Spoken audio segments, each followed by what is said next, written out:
रात की वो खामोशी, दिल्ली की ठंडी हवा और मेरे कानों में गूंजते वो शब्द, भैया ने आपके प्रति आकर्षण खो दिया है, लेकिन मैं नहीं। मेरे ससुर के मुंह से निकले उन शब्दों ने मेरी दुनिया को एक पल में उलट पुलट कर दिया था। उस रात मैंने एक ऐसी खोज की जिसने मेरे जीवन की दिशा ही बदल दी। समय ने बहुत कुछ बदला, रिश्तों के मायने बदले, लेकिन उस पल की याद, वो अजीबोगरीब एहसास आज भी मेरे दिल में बिल्कुल वैसे ही ताज़ा है। नमस्कार दोस्तों, स्वागत है आपका दीपिका स्टोरी में। उम्मीद है आप सब ठीक होंगे। आज मैं आपके लिए एक ऐसी कहानी लेकर आई हूँ जो आपके दिल को छू जाएगी और आपको सोचने पर मजबूर कर देगी कि प्यार के रंग कितने गहरे और अनमोल होते हैं।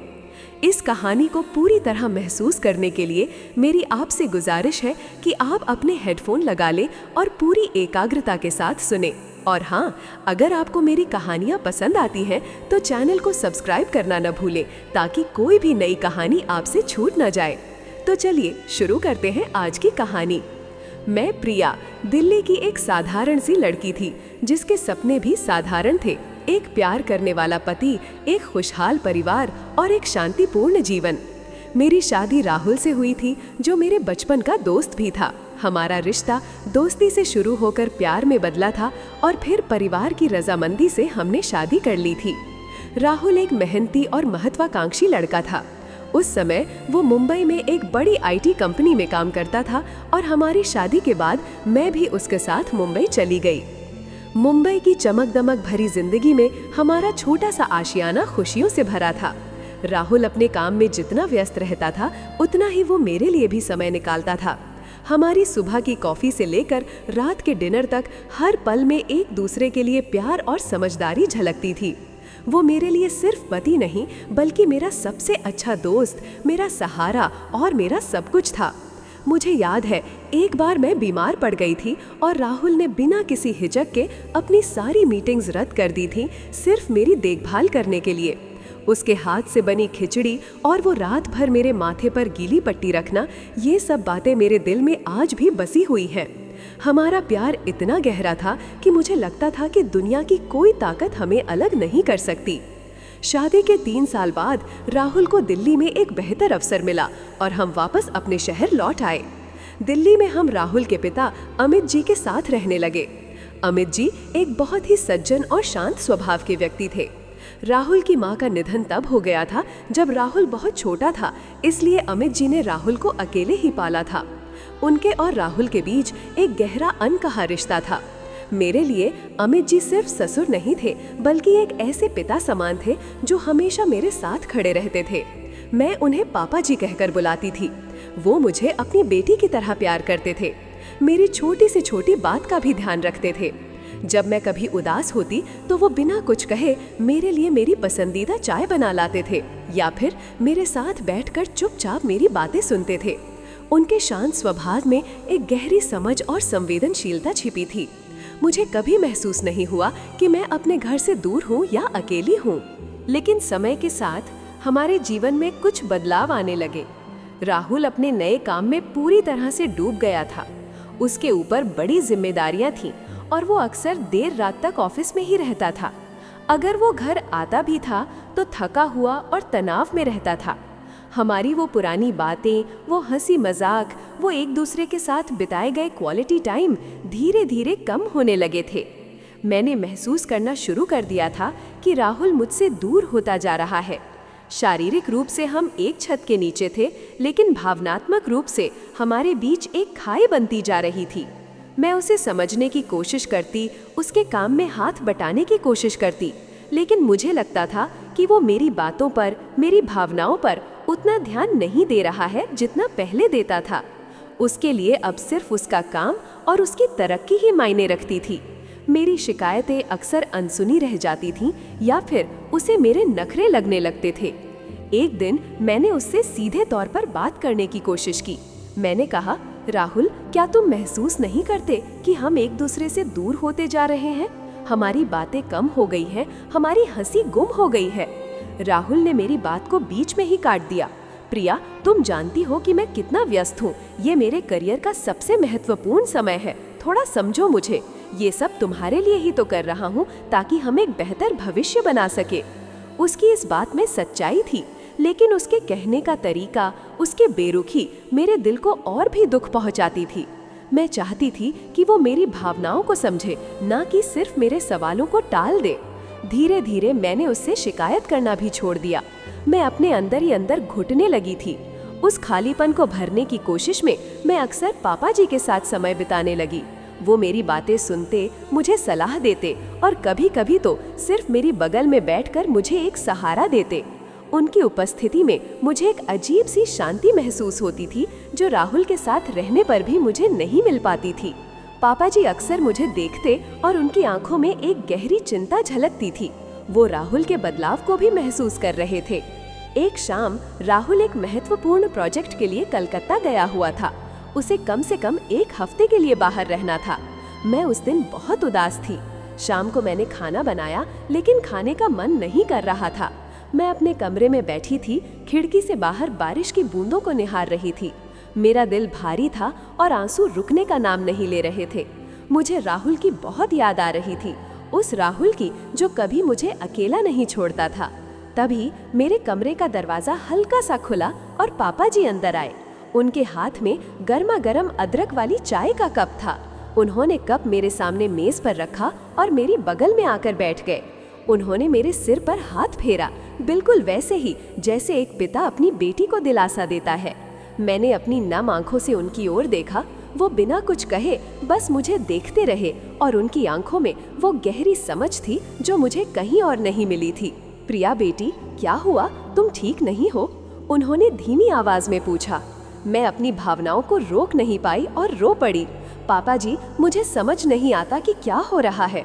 राहुल बदल गए हैं, वो मुझसे दूर होते जा रहे हैं। मुझे लगता है कि मैं अब उनके लिए उतनी महत्वपूर्ण नहीं रही। पापा जी ने मेरे कंधे पर हाथ रखा और मुझे अपने पास खींच लिया। उनकी उपस्थिति में मुझे हमेशा सुरक्षित महसूस होता था। उन्होंने कुछ देर तक मुझे रोने दिया, फिर बोले, बेटा, राहुल हमेशा से ऐसा नहीं था। काम का दबाव, महत्वाकांक्षा, ये सब इंसान को बदल देता है। कभी कभी लोग अपने लक्ष्य को पाने की दौड़ में पीछे बहुत कुछ छोड़ देते हैं और उन्हें इसका एहसास भी नहीं होता।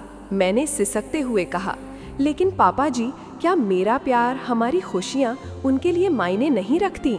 पापा जी ने एक गहरी सांस ली। उनकी आंखों में एक अजीब सी चमक थी, जैसे वो कुछ ऐसा कहने वाले हों जो उन्होंने लंबे समय से अपने अंदर दबा रखा था।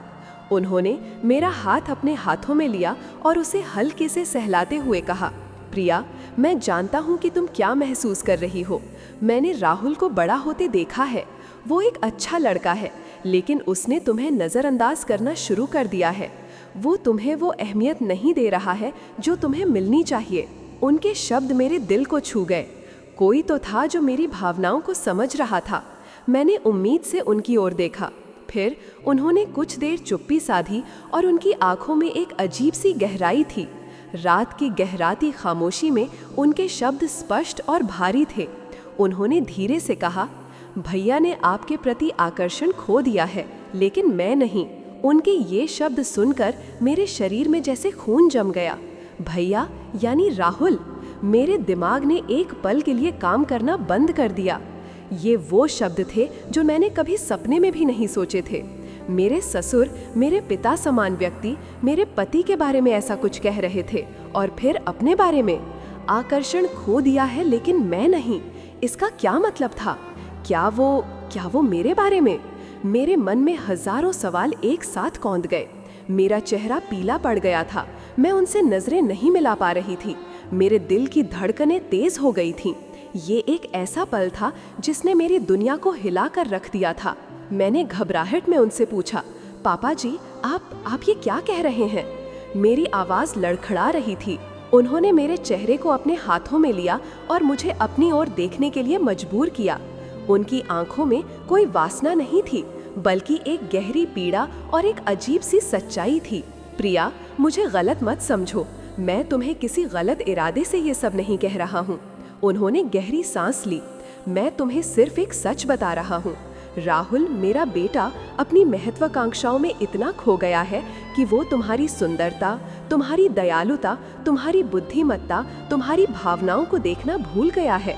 वो तुम्हें एक संपत्ति की तरह समझने लगा है, जिसके बारे में उसे ज्यादा सोचने की जरूरत नहीं है। लेकिन मैं तुम्हें देखता हूँ प्रिया। मैं तुम्हारी हर खुशी, हर गम को महसूस करता हूँ।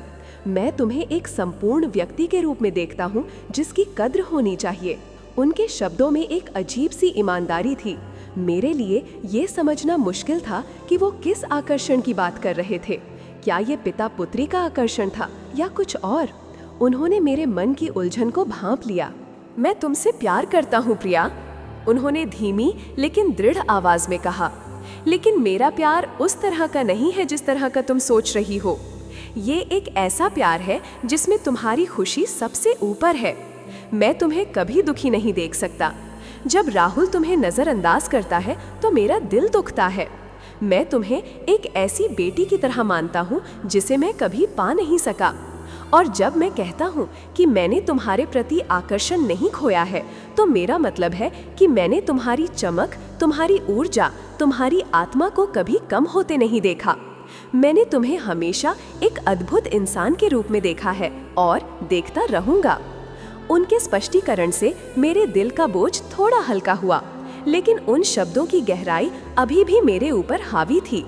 ये एक पिता का अपनी बहू के प्रति गहरा स्नेह, सम्मान और एक अनकहा दर्द था कि उसका बेटा अपनी सबसे बड़ी पूंजी को खो रहा था।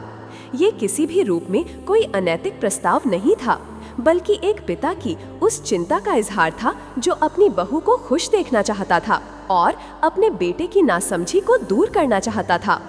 उन्होंने मेरे सामने एक ऐसी सच्चाई रखी थी जिससे मैं खुद को बचा रही थी। राहुल सचमुच बदल गया था। वो मुझे देख नहीं पा रहा था। उस रात मैं सो नहीं पाई। पापा जी के शब्द मेरे दिमाग में घूमते रहे। ये एक ऐसा रहस्य था जो सिर्फ मेरे और उनके बीच था। ये रहस्य मेरे जीवन का एक टर्निंग पॉइंट बन गया। अगले कुछ दिनों तक मैं राहुल के हर व्यवहार को एक नई नज़र से देखने लगी। जब वो कलकत्ता से लौटा तो मैंने उसके साथ बिताए पलों पर ध्यान दिया। वो अब भी थका हुआ और अपने काम में डूबा हुआ लगता था। हमारी बातें सतही थीं।